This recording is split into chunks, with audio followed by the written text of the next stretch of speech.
Hi guys, આપણે આના પહેલા આગળનો જે વિડિયો હતો એમાં આપણે જનીન વિદ્યામાં કેટલાક ટર્મ્સ જોયા હતા, કેટલાક શબ્દો વિશે આપણે અભ્યાસ કર્યો બરાબર છે. હવે એના પછી આપણે ઇતિહાસ જોવાનો છે. તો જ્યારે આપણે ઇતિહાસ જોતા હોઈએ ત્યારે કે જનીન વિદ્યા કઈ રીતે આવ્યું, શું છે એના પર કોને કામ કર્યું બરાબર. તો એમાં આપણે જોવા જઈએ તો એક વ્યક્તિને આપણે ક્યારે ના પૂછી શકીએ જેમનો આ જનીન વિદ્યામાં બહુ જ મહત્વનો ફાળો છે બરાબર. એટલે એમનું નામ હતું ગ્રેગર જ્હોન મેન્ડલ. ઠીક છે, શું નામ હતું ભાઈ? Gregor Johann Mendel. Gregor Johann મેન્ડલે આપણે જનીન વિદ્યાના પિતા તરીકે ઓળખીએ છીએ બરાબર. શું કર્યું?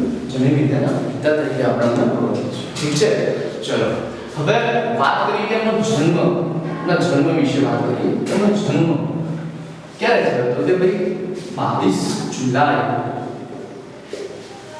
ઈસવીસન 1824 માં એમનો જન્મ થયો અને 1884 માં તેમનું શું થયું?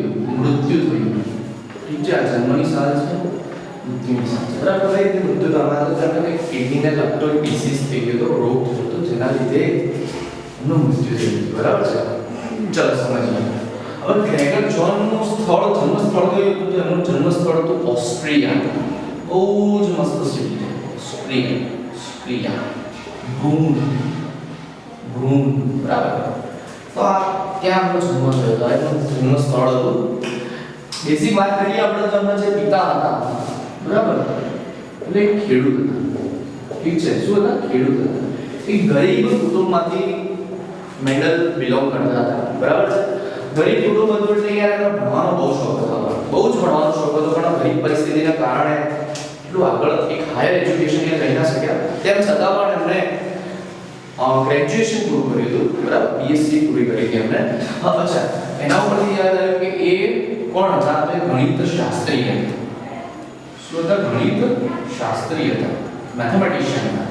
હવે એમના પપ્પા ખેડૂત હતા એટલે એમને ખબર જ હોય ને ભાઈ, ખેડૂત હોય તો પપ્પા જોડે મદદ કરતા, કામ કરતા હતા. એમને ખબર હોય કે છોડ કઈ રીતે ઉછેર કરવો, છોડનું કઈ રીતે જતન કરવું બરાબર છે, કયો છોડ કેટલા સમયમાં એનો ટાઈમ પીરિયડ કેટલો હોય, એના વિકાસ થતા કેટલો સમય લાગે, તો આ બધી વાતો મેન્ડલને ખબર હતી. જોડે જોડે કર્યા ગણિતશાસ્ત્રી પણ હતા. ઠીક છે, હવે મેન્ડલે શું કર્યું તો કે ભાઈ મેન્ડલે છે ને, મેન્ડલે શું કર્યું હતું કે ભાઈ મેન્ડલ જે હતા એમને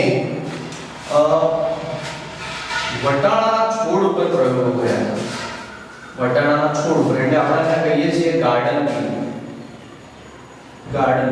બરાબર. ગાર્ડન ઉપર એને પ્રયોગો કર્યા હતા. એનું વૈજ્ઞાનિક નામ આપણને આવડવું જોઈએ. વૈજ્ઞાનિક નામ છે પાયસમ સટાઇવમ બરાબર. આનું વૈજ્ઞાનિક નામ છે વટાણા, પાયસમ સટાઇવમ.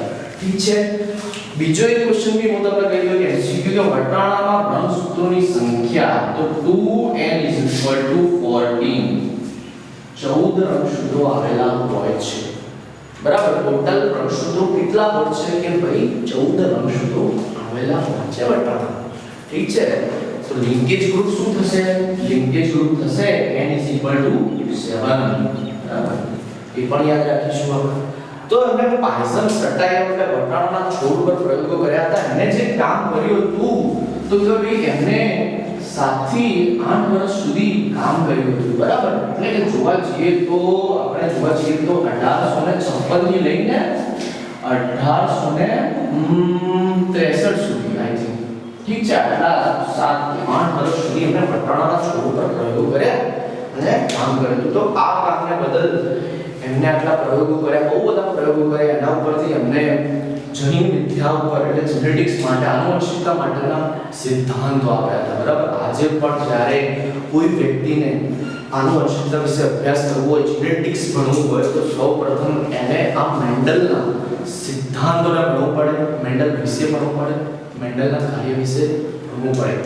એ સમયમાં અત્યારે પણ લોકો જ્યારે આ મેન્ડલના સિદ્ધાંતો ભણતા હોય ત્યારે ગૂંચવાઈ જાય છે.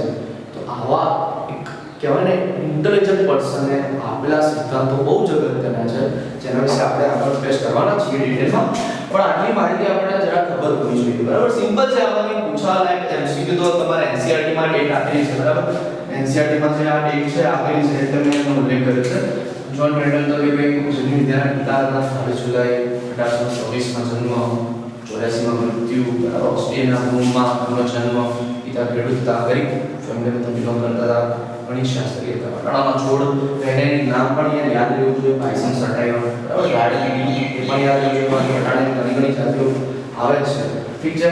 નંબર ઓફ ક્રોમોસોમ કેટલા હતા તો કે 14, 7 થી 8 વર્ષ કામ કર્યું, સાલ થી યાદ રહેવું જોઈએ, 1854 સુધી, બરાબર. તો આ આખું મેન્ડલ એક ટૂંકમાં પડી છે, ઠીક છે.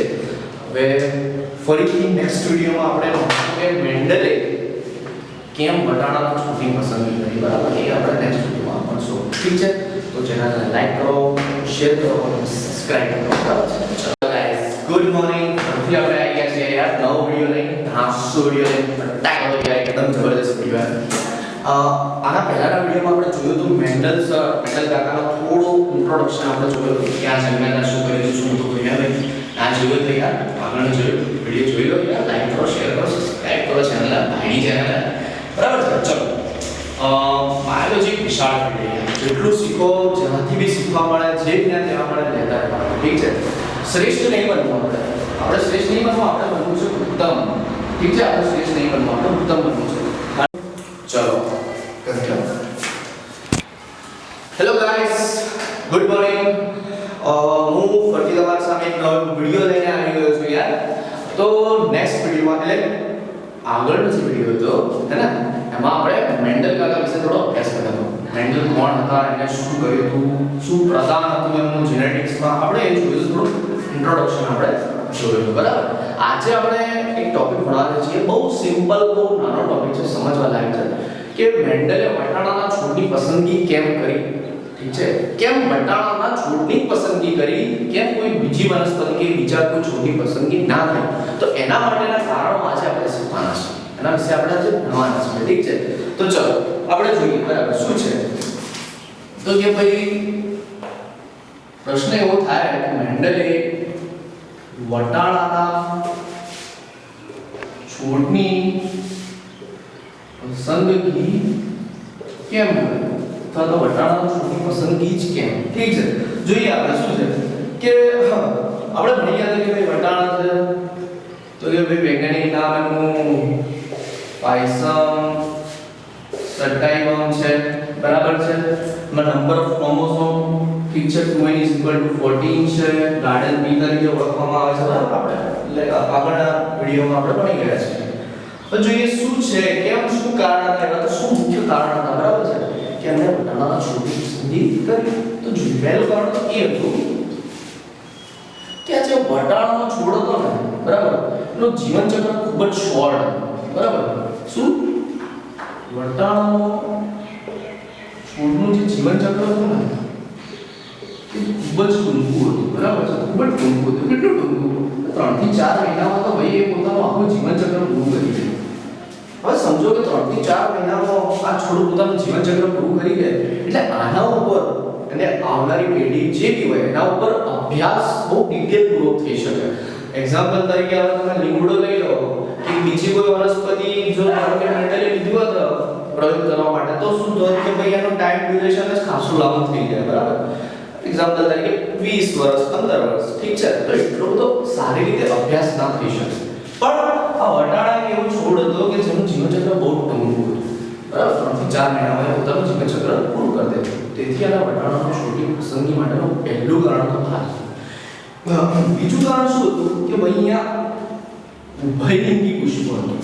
શું? ઉભયલિંગી પુષ્પ હતું. ઉભયલિંગી પુષ્પ બાયસેક્સ્યુઅલ, બરાબર. ઉભયલિંગી એટલે કે ભાઈ વનસ્પતિમાં નર પુષ્પની હાજરી હતી અને જોડે જોડે માદાની પણ હાજરી હતી, અને નર અને માદા પુષ્પ બંનેની હાજરી હતી. હવે આપણને ખબર છે કે જો નર અને માદાની હાજર હોય એટલે કે ઉભયલિંગી પુષ્પ હોય તો એમાં આપણે એમાં સ્વપરાગનયન થઈ શકે, બરાબર. શું થઈ શકે? સ્વપરાગનયન. શબ્દ પ્રશ્ન ઉભો થાય છે, સ્વપરાગનયન એટલે શું? સ્વપરાગનયન એટલે જોઈએ ઠીક છે, એક છોડ છે, આ એનું કોઈ ફૂલ છે, ઠીક છે,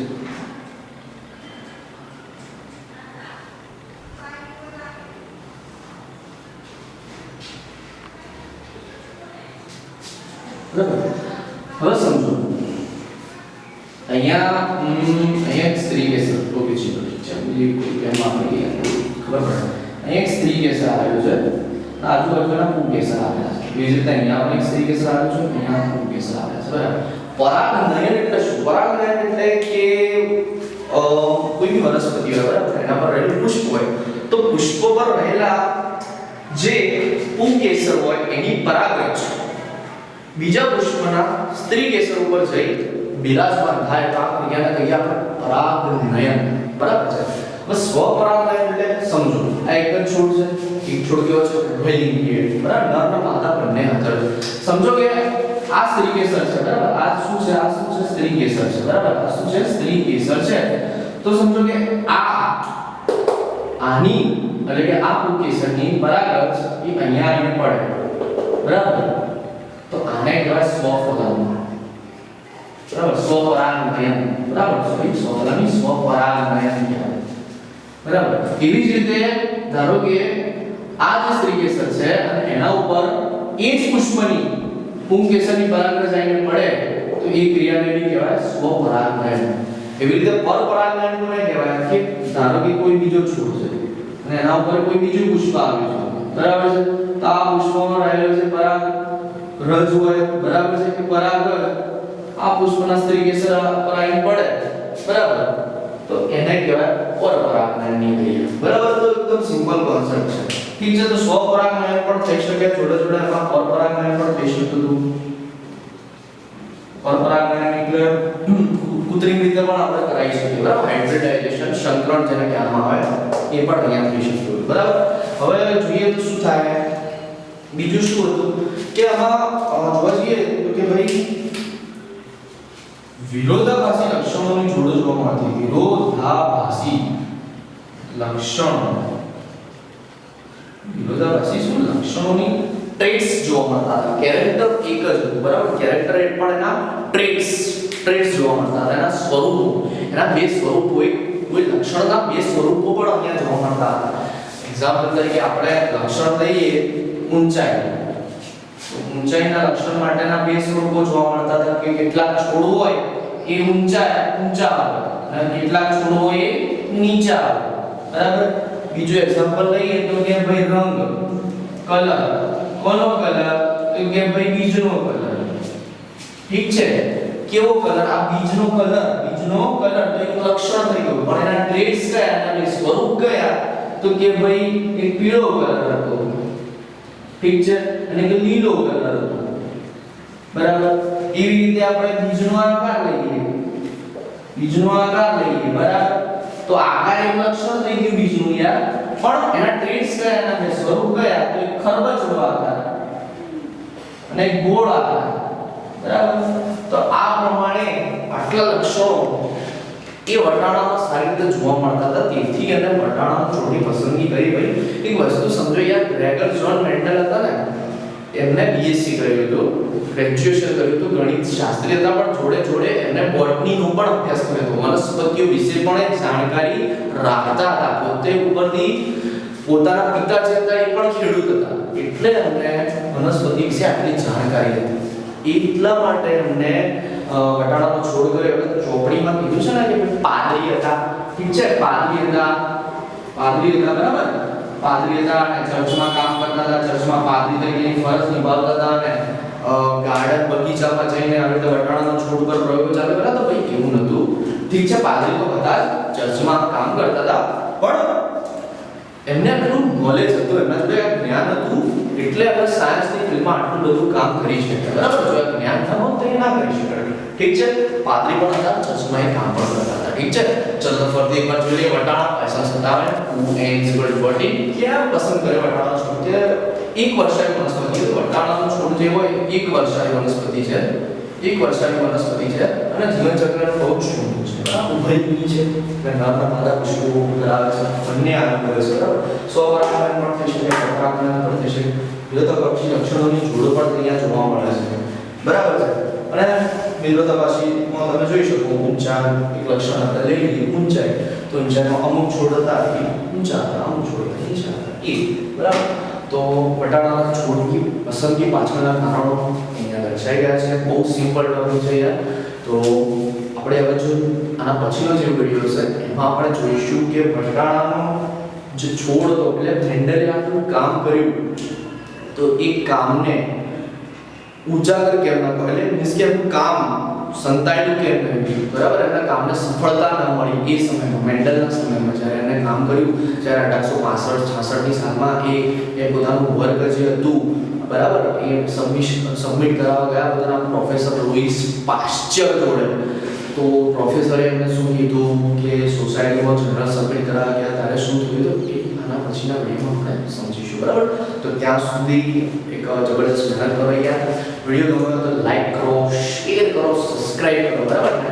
અને બાયોલોજીને મનથી ભણતા રહો બરાબર છે. અત્યારે જે નીટ અને એમ્સની એક્ઝામ આઈ થિંક બંને મિક્સ થઈ ગયું છે, તો એડમિશન થવાના ચાન્સીસ પણ બહુ વધી ગયા છે. પેપર થોડું ટફ આવી શકે મે બી.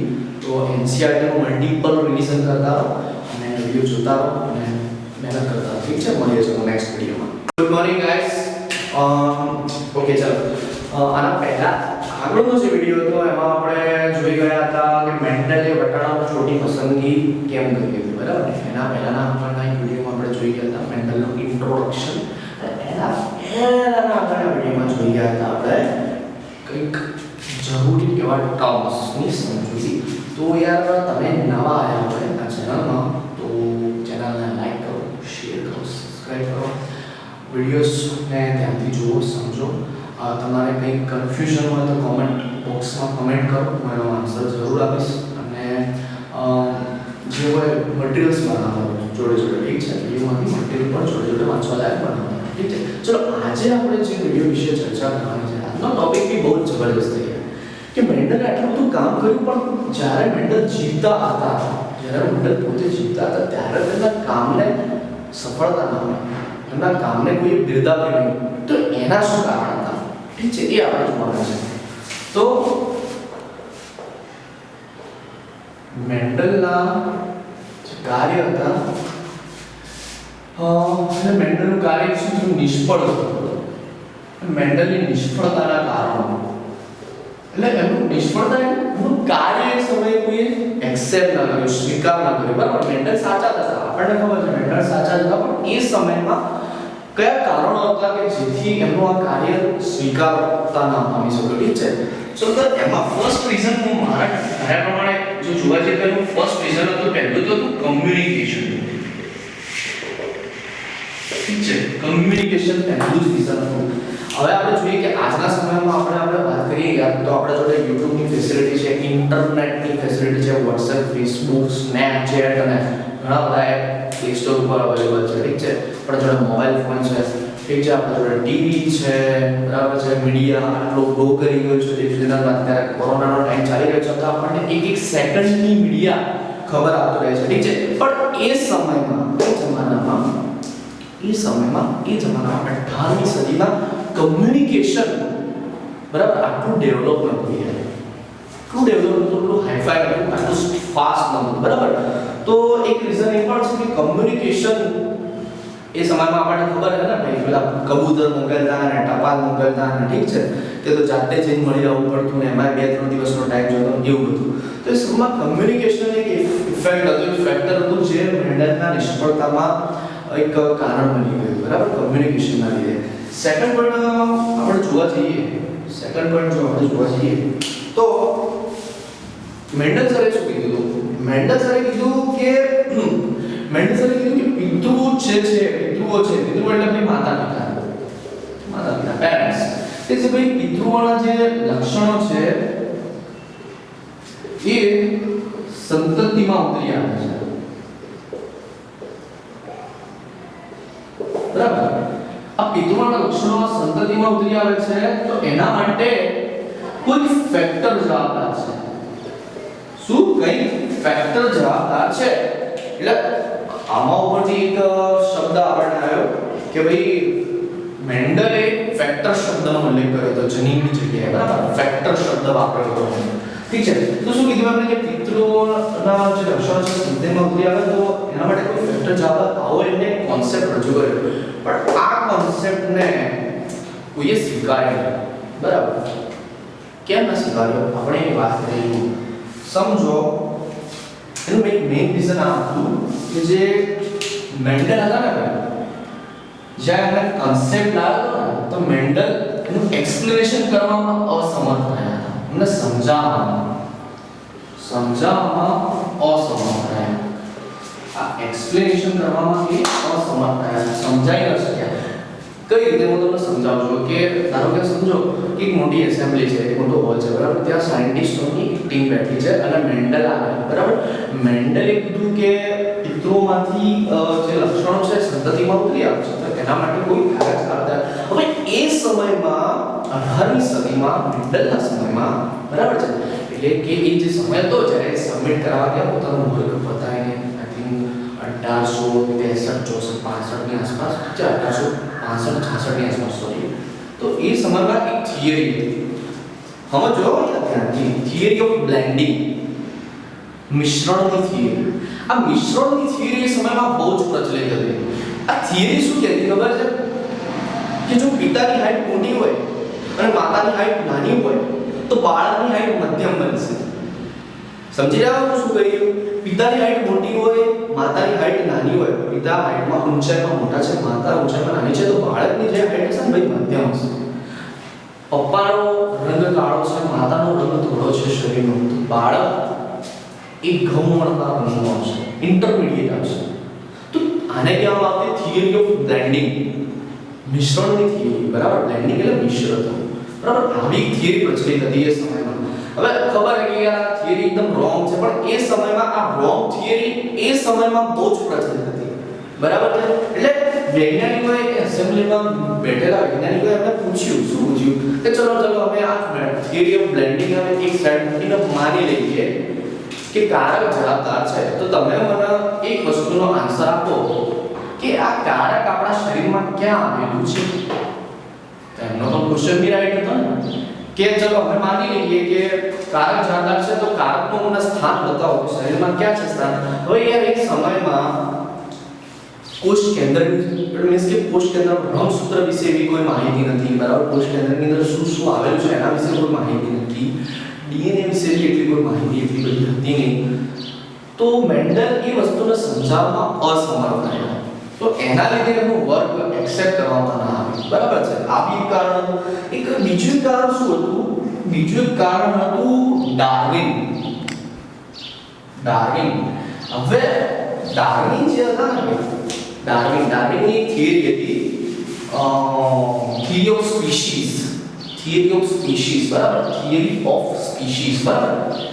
તો એ સમયમાં ડાર્વિન હતા ને એ બહુ જ મોટા વૈજ્ઞાનિક હતા. દુનિયાભરના જેટલા બી વૈજ્ઞાનિકો હતા ને ભાઈ, એ બધાનું ધ્યાન ડાર્વિન ઉપર હતું કે ડાર્વિન શું કામ કરી રહ્યા છે, ડાર્વિન કઈ રીતે કામ કરી રહ્યા છે, બરાબર છે.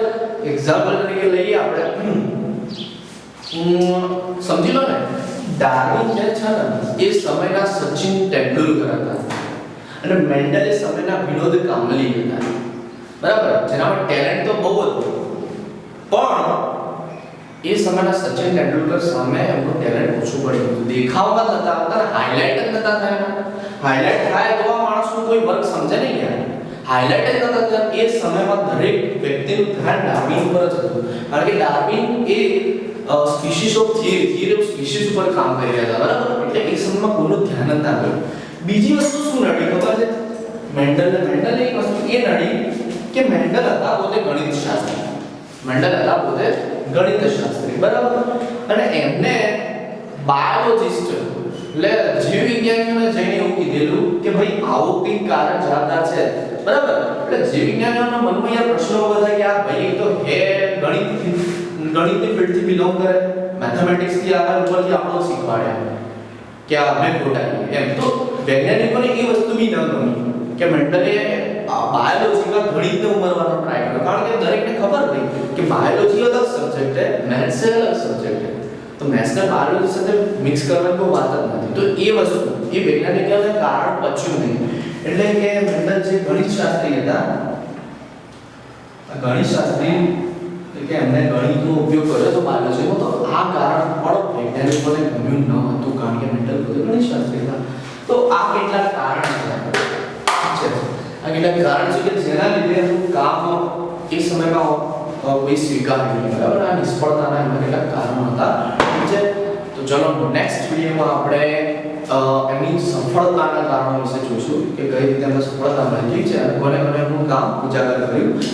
ઓકે, તો નેક્સ્ટ વિડીયોમાં ફરીથી મળીએ. યાર લાઈક કરો, શેર કરો, સબસ્ક્રાઇબ કરો ચેનલને અને ફેલાઈ દો. ત્યાં જેટલી વેચવામાં આવે, ત્યાં જેટલી બાંટવામાં આવે એટલી જ આપણી વિદ્યા વધે છે, ઠીક છે. તો ચલો કઈ બી પ્રોબ્લેમ હોય તો કમેન્ટ બોક્સમાં તમે કમેન્ટ કરી શકો છો, હું તમારા આન્સર જરૂરથી આપીશ. અને મળીએ છીએ નેક્સ્ટ વિડીયોમાં. ચાલો.